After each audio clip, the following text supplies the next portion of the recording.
Chapter 11. How did the doctor look when he told your mother? Helena says. She's toweling her hair dry. They both got wet on the way home. Is it hard for him to say? Did he look upset? Or have this matter-of-fact look like he's telling people bad news about the time? I'm not being morbid, she adds, throwing down the towel. It's just I've never been in this situation and I know, Rachel says. She's sitting cross-legged on Helena's bed. I understand. It's like research for an actress, right? The doctor? Well, he looked something like an angel with a stomachache. He was kind of brisk, actually.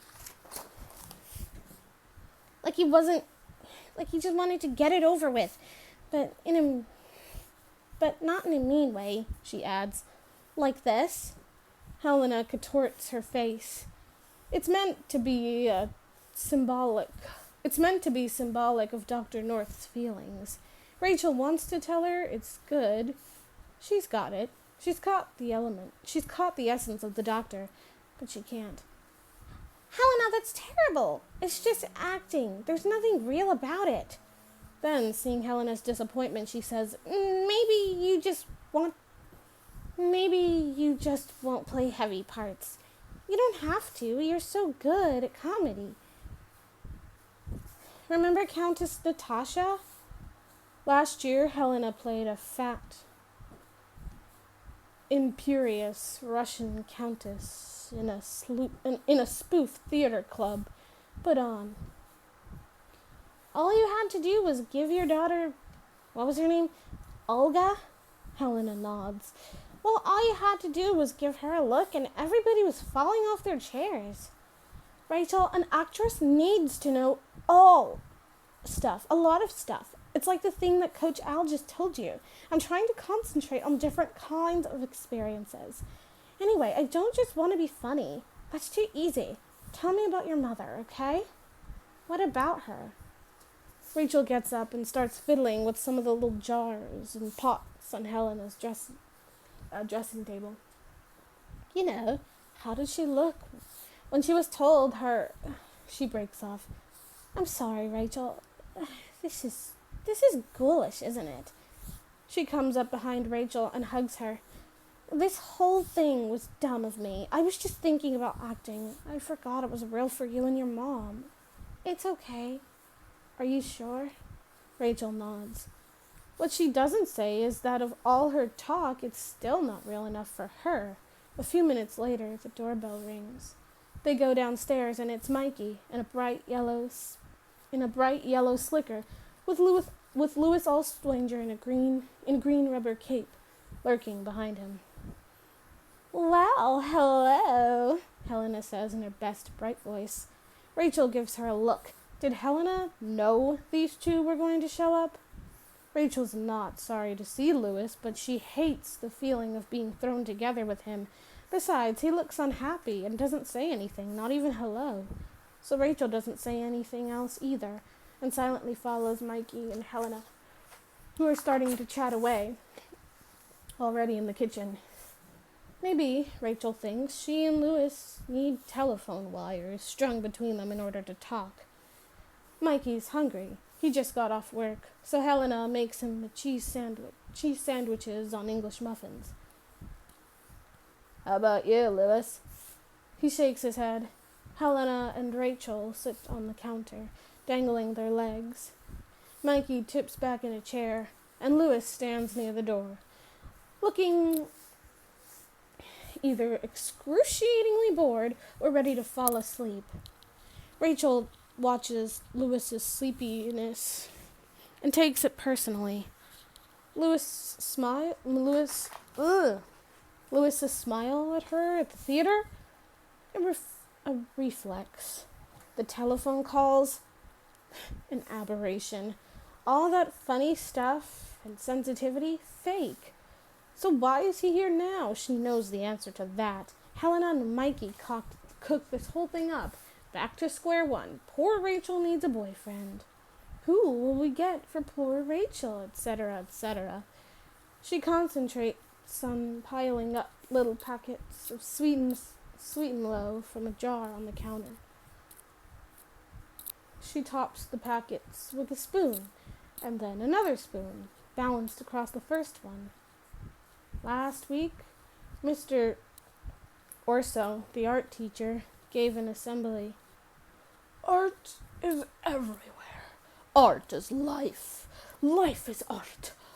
Art is long and life is shorter. Look for art in everything. Art who? Rachel whispered to Helena. A famous artist. A famous artist, said Mr. Orso, rising on his toes as he spoke, was sitting and throwing one and drinking there one night with a friend, drinking coffee. So cut out the snickering down there in the third row. I know who you boys are. And dabbling around with the ashes in the ashtray.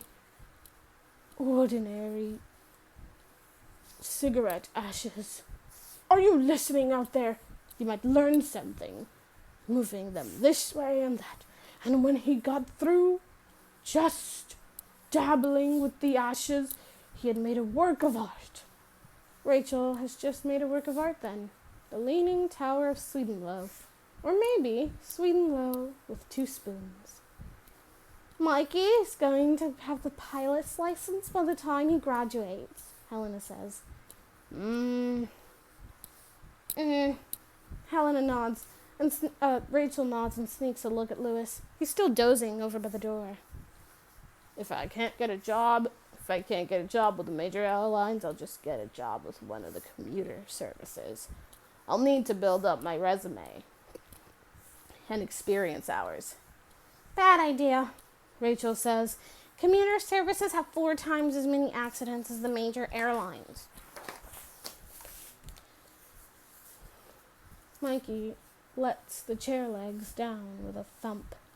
Oh, I don't think so. It doesn't matter what you think, Mikey. It's a fact.